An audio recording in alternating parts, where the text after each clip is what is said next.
कोटि शिव महापुराण के चरणों में सत नमन वंदन व प्रणाम करते हुए अदृश्य रूप से कुछ दिव्यात्माएं हमेशा आकाश में विचरण करती है। उन दिव्याति दिव्य पावन महान आत्माओं के चरणों में सत नमन वंदन व प्रणाम करते हुए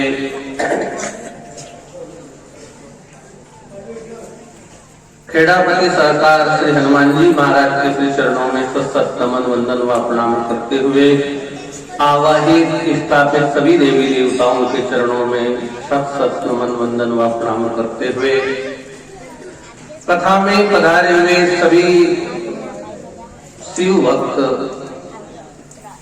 भक्ति स्वरूप में विराजमान समस्त मातृशक्ति भगवत स्वरूप में विराजित सभी शिव कथा रस रसिक बंधुजन मंच समीपे सभी कलाकार बंधु साउंड वाले भैया, आइए इस पतित पावन ज्ञान गंगा महोत्सव के द्वितीय दिवस में प्रवेश करते हैं। कहा जाता है दुनिया में सब चीज आप हम सबको बार बार प्राप्त हो सकती है।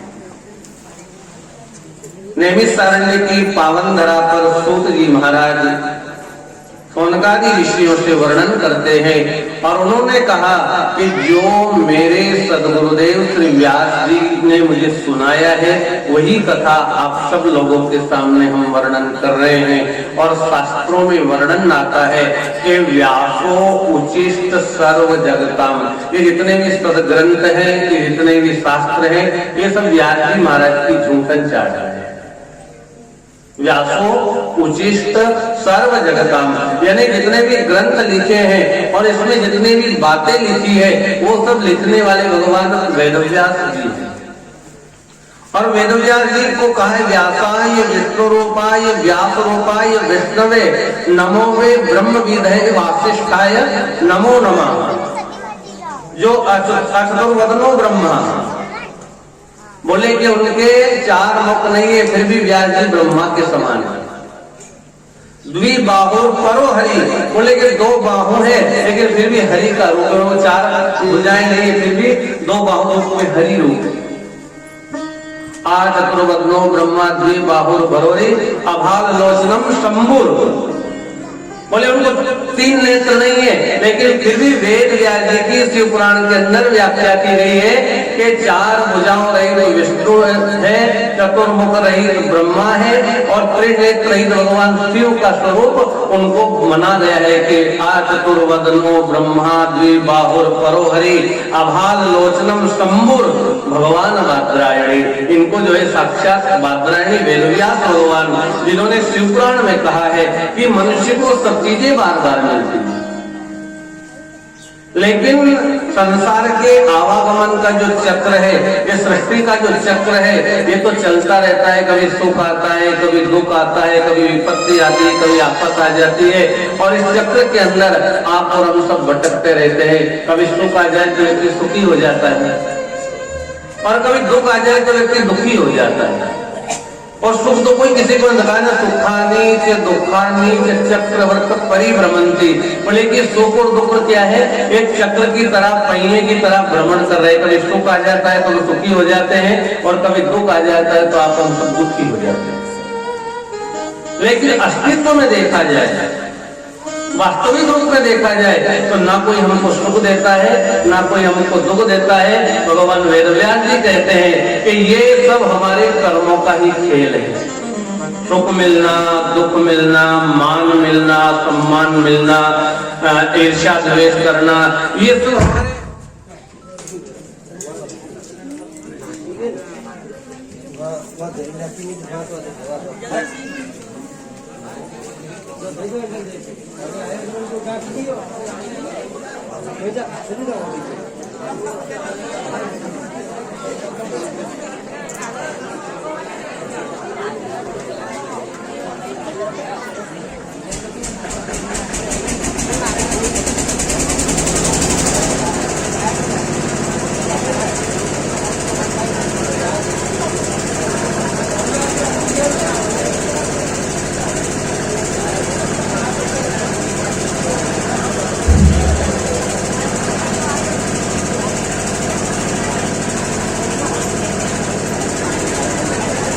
तो यहाँ महात्मा लोग वर्णन करते हैं कि हमारे सुख और दुख का कारण और कोई नहीं, हमारा देहाभिमान है। हमारे देह का जो अभिमान है ना, यही हमारे सुख और दुख का कारण है। और ये देहाध्यास गलता कब है कि गलिते देहध्यासे विज्ञाते परमात्मने यत्र यत्र मनो याति तत्र तत्र समाधया। कि जब देहाध्यास गल जाता है और मन के अंदर शांति प्राप्त हो जाती है, तब जो है भगवान शिव का साथ समझ में आती है।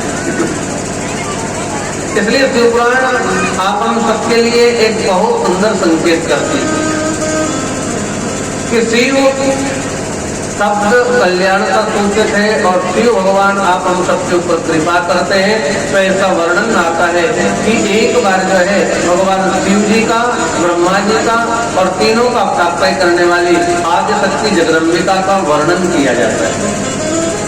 इस सृष्टि के अंदर जब कुछ भी नहीं था तब शक्ति प्रकट हुई थी और उस शक्ति देवी के माध्यम से भगवान शिव और ब्रह्मा और विष्णु तीनों का प्राप्ति होता है। ऐसा शिव महापुराण में वर्णन।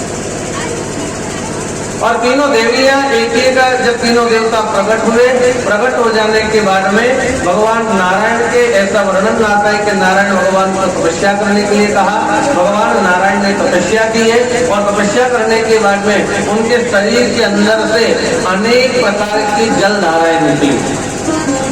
और जब वो अनंत प्रकार की जलधाराएं निकलती है और जलधारा निकल जाने के बाद में सबसे वहां उनके चारों तरफ जल ही जल हो जाता है और उस जल के अंदर ही भगवान ने अपना आसन लगाया।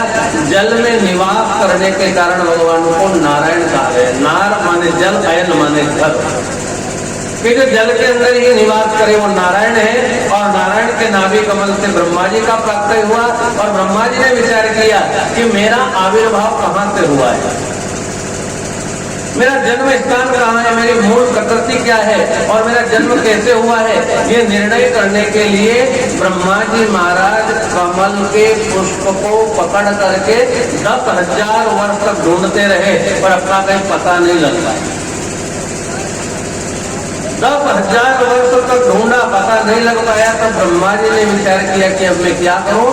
तब अंदर से आवाज आती है कि हे ब्रह्मा, अगर आप अपने अस्तित्व का पता प्राप्त करना चाहते हैं तो आप एक काम करो, पहले तपस्या करो और तपस्या करने के बाद फिर जो है आपको ये सब काम का जो है इसके पहले नहीं होता। ये बात है बोले हाँ। तब ब्रह्मा जी ने कमल पुष्प के ऊपर बैठ करके यम, नियम, आसन, प्राणायाम, प्रत्याहार, ध्यान, धारणा और समाधि, इस समाधि के द्वारा उन्होंने 8 अंगों को प्राप्त किया और उसी में बैठ करके भगवान का ध्यान किया। तब भगवान नारायण ब्रह्मा जी के सामने प्रकट हुए और ब्रह्मा जी के सामने प्रकट हो जाने के बाद भगवान नारायण ने कहा, बोले कि आपको चिंता करने की जरूरत नहीं है, मैं आ गया हूँ। तब दोनों ने मिलकर के सृष्टि निर्माण का कार्य प्रारंभ किया। और जब सृष्टि निर्माण होने लगी तो सबसे पहले ब्रह्मा जी ने पृथ्वी को बनाया। पृथ्वी के बाद में नीचे के लोग बनाए, ऊपर के लोग बनाए, भूलोक, स्वरलोक, स्वरलोक, महलोक, जललोक, सतलोक, सत्यलोक।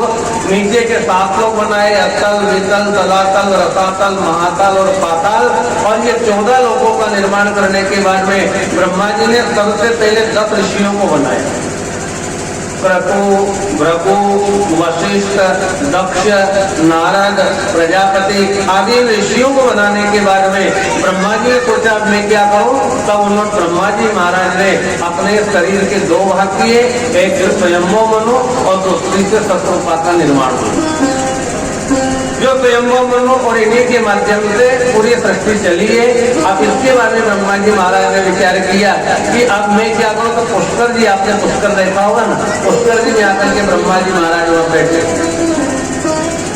और पुष्कर जी में आकर के ब्रह्मा जी रहने लगे। ब्रह्मा जी ने विचार किया कि यज्ञ किए बहुत दिन हो गए, कि यज्ञ का अनुष्ठान किए बहुत दिन हो गए, विद्वान ब्राह्मणों को बुलाया गया और ब्राह्मणों को बुलाने के बाद में ब्रह्मा जी ने यज्ञ मंडप बनाया, चारों तरफ यज्ञ का निमंत्रण दिया, आसपास के सभी लोग यज्ञ में पधारे और जैसे सब लोग यज्ञ मंडप में आए, ब्राह्मण देवताओं ने ब्रह्मा जी का 10 बजे स्नान करवाया और स्नान करवाने के बाद में कहा कि हे ब्रह्मदेव, आप जल्दी से अपनी पत्नी को बुलाइए, यज्ञ का मुहूर्त निकलता जा रहा है, यज्ञ का समय चला जा रहा है, इसलिए आप जल्दी करें। तो ब्रह्मा जी ने सावित्री के पास में गए कि देवी जल्दी चलो, यज्ञ का मुहूर्त निकल रहा है। उन्होंने कहा 5 मिनट में आ रही हूँ, 10 मिनट में आ रहे। तो ब्रह्मा जी को कहा थोड़ा मुहूर्त बचा था। फिर ब्राह्मणों ने कहा कि हे ब्रह्मा जी, आप एक काम करो, जल्दी जाओ और जल्दी जाकर के अपनी पत्नी को लेकर के आओ। ब्रह्मा जी ने कहा इतनी जल्दी बोले कि बहुत जल्दी करना पड़ेगा, यज्ञ का समय है और जो काम समय पे हो जाए। कहा ना का बरसा जब कृषि सुखानी और समय गए पुनि का पछतानी, के समय निकल जाए उसके बाद में अगर अपन पश्चाताप करेंगे तो कुछ हाथ लगने वाला नहीं है, इसलिए जल्दी जाओ। ब्रह्मा जी पुनः गए और ब्रह्मा जी ने जाकर के वहां फिर कहा कि देवी जल्दी करो। उनने कहा कि आप इतनी उतावल मत करो, मेरे को और टाइम लगेगा। ब्रह्मा जी आए और ब्रह्मा जी महाराज ने कहा, बोले कि क्या है कि अभी मेरी पत्नी को आने में समय लगेगा। तो महात्माओं ने, ऋषियों ने कहा कि यज्ञ का समय बीता जा रहा है, इसलिए हम आपसे निवेदन करते हैं, कपिला नाम की गाय है, उस गाय को बुलाया गया और कपिला नाम की गाय को बुलाने के बाद में ब्रह्मा जी ने कहा, बोले कि क्या करें, बोले इसका पूजन करो। गाय का पूजन किया गया, आरती वंदन किया गया, प्रणाम किया और प्रणाम करने के बाद में ब्राह्मणों ने कहा कि अगर आपकी इच्छा हो तो हम दूसरी स्त्री का निर्माण कर दें। बोले आप सृष्टि का निर्माण करते हो, आप सृष्टि के रचयिता ब्रह्मा हो, पर आपकी पत्नी नहीं आ रही है, यज्ञ का मुहूर्त निकला जा रहा है और सही समय पर यदि यज्ञ नहीं हुआ, सही समय पर यदि पूजा पाठ नहीं हुई तो इसका आपको पुण्य प्राप्त नहीं होगा, इसका फल आपको प्राप्त नहीं होगा। इसके लिए मुझे क्या करना पड़ेगा? बोले कि इसके लिए अगर आप कहो तो हमें कन्या का निर्माण। उन्होंने कहा जैसे महादेव की इच्छा, जो भगवान शिव करे वो खरी। इसलिए उन्होंने कहा, बोले कि अभी तो ब्राह्मणों ने अपने हाथ में जल लिया और जल लेने के कारण जैसे ही मंत्र बोला और मंत्र बोलने के बाद में गाय माता के ऊपर छिड़का और गाय माता से प्रार्थना की कि हे माँ, आप एक कन्या को जन्म दो। तो उसी समय गाय के मुखारविंद से गायत्री माता का प्रकट हुआ। गाय के मुख से जन्म लेने के कारण उसका नाम गायत्री हुआ और गायत्री का पाठ करने से ब्राह्मणों को रिद्धि सिद्धि की प्राप्ति है। और गायत्री के अंदर भी 24 अक्षर है। कितने अक्षर है? 24। और शिव महापुराण में भी 24,000 श्लोक है। बड़ी सुंदर कथा है। ये साक्षात गायत्री का रूप कह रहे हैं कि एक एक अक्षर से वेदव्यास भगवान ने एक एक श्लोक बनाया और श्लोक बनाने के बाद में कहा, बोले कि इनका अनुष्ठान किया जाए। तो जैसे ही ब्रह्मा जी की प्रार्थना करने पर देवता आकाश मंडल के अंदर विद्यमान हो गए, यक्ष, किन्नर, गंधर्व, देवी देवता, सिद्धगण सब आकर के माँ गायत्री की प्रार्थना करने लगे और ब्राह्मणों ने वेद मंत्र के द्वारा गायत्री मैया को प्रकट किया था, इसलिए उसका एक नाम वेद माता भी हुआ। अब जैसे ही गायत्री माता प्रकट हुई और प्रकट हो जाने के बाद में ब्रह्मा जी के अर्धांगिनी के रूप में विराजमान हुई, उसी समय सावित्री मैया को पता चला। ब्रह्मा जी की पत्नी को पता चला, बोले मेरे गैर मौजूदगी में यज्ञ प्रारंभ हो चुका है और यज्ञ अनुष्ठान में नियम है कि बिना पत्नी के पूजा पाठ नहीं हो सकती है, लेकिन फिर भी ये पूजा कर रहे हैं, पाठ कर रहे हैं, अब वेद मंत्र शुरू हो गए हैं। एक सखी ने आकर के कहा कि महारानी, आपको पता नहीं है आपके स्थान पर ब्रह्मा जी ने किसी दूसरी स्त्री को बिठा रखा है। बोले ये बात है? बोले कि हाँ। अब क्या करें? बोले एक काम करो, जल्दी चलो। जैसे ही ब्रह्माणी मैया आई और ब्रह्माणी मैया ने आकर के देखा और देखने के बाद में ब्रह्मा जी के पास में गायत्री मैया को देखा, तो देखने के बाद में हाथ में जल लिया और जल लेने के बाद में ब्रह्मा जी को श्राप दिया। बोले कि जैसे मैं एक पतिव्रता हूँ और तुमने अपनी पत्नी को छोड़ करके यज्ञानुष्ठान के अंदर जो दूसरी पत्नी को बिठाया, इसलिए मैं तुम्हें श्राप देती हूँ कि तुम्हें जो आज के बाद त्रिलोकी में तुम्हारी पूजा नहीं होगी। ब्रह्मा जी को श्राप मिला और श्राप मिल जाने के बाद में ब्रह्मा जी ने कहा कि देवी, कम से कम पुष्कर में तो मेरी पूजा होना चाहिए, इसके लिए कोई उपाय बताओ। ब्रह्माणी मैया का क्रोध शांत हुआ और क्रोध शांत हो जाने के बाद में उन्होंने कहा, बोले कि आप चिंता मत करो, एक बात है कि अगर आपको इससे मुक्त होना है, अगर आपको इससे मुक्त होना है, श्राप से मुक्त होना है, और आज पूरे विश्व में घूम जाओ, पुष्कर जी के अलावा ब्रह्मा जी की कहीं भी पूजा नहीं होती, पुष्कर क्षेत्र में ही ब्रह्मा जी को पूजा जाता है और वहीं पर ब्रह्मा जी का मंदिर निर्माण है। तो ब्रह्माणी मैया ने कहा कि अगर तुम एक कन्या की शादी कर दो, एक कन्या की शादी करने के बाद में आप फिर श्राप से मुक्त हो जाओगे। बोले किनके साथ में करो? बोले कि आप जिनकी इच्छा हो आप एक कन्या का विवाह करो। उन्होंने कहा ठीक है, तब वहां पर विचरण करने लगे। ऐसा वर्णन आता है कि ब्रह्मा जी ने श्राप मुक्ति के लिए गर्ग संहिता में कथा दी।